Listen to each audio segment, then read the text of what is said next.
মৌলভীবাজার জেলার শ্রীমঙ্গলে অবস্থিত দেশের দ্বিতীয় চা নিলাম কেন্দ্র। দেশের সিংহভাগ চা বাগান সিলেট অঞ্চলে থাকলেও এখন অনেকটাই ঝিমিয়ে পড়েছে কেন্দ্রটি। বড় চা কোম্পানিগুলোর অংশগ্রহণ না থাকায় নিষ্প্রাণ হয়ে পড়েছে এখানকার নিলাম কার্যক্রম। দেশের ১৬৬টি চা বাগানের মধ্যে ৯২টি মৌলভীবাজার জেলায়। ২০১৮ সালে চালু হয় দেশের এই দ্বিতীয় চা নিলাম কেন্দ্র। তবে বড় বাগানগুলোর অংশগ্রহণের অভাবে কেন্দ্রটি এখন ঝিমিয়ে পড়েছে।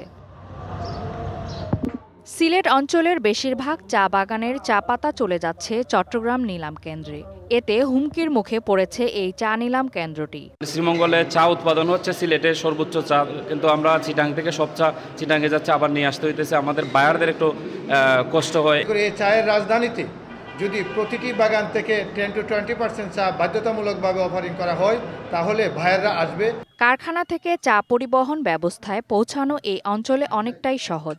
তাই বাগান মালিকদের অংশগ্রহণ নিশ্চিতে কার্যকর উদ্যোগ নেওয়ার আশা ব্রোকারদের। এ জেলায় মোট 92টি বাগান রয়েছে। সবকটি বাগানের এই চা আমাদের নিলামে, আমাদের ওয়্যার হাউসে ঘন্টা বা 1.5 ঘন্টার মধ্যে বাগান মালিকরা পৌঁছাতে পারে।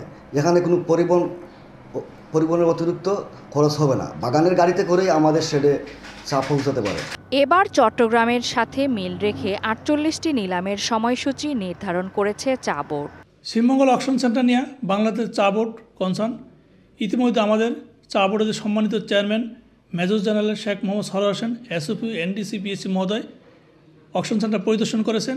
আমাদের সকলের আন্তরিক প্রচেষ্টায় আশা করছি এবছর আমাদের শ্রীমঙ্গল অকশন সেন্টার ভালো করবে।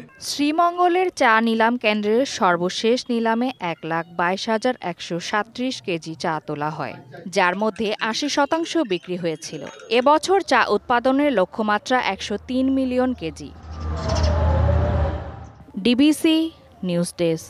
ওয়ালটন আবারও মিলিয়নিয়ার অফারে ওয়ালটন ফ্রিজ কিনে আপনিও হয়ে যেতে পারেন মিলিয়নিয়ার।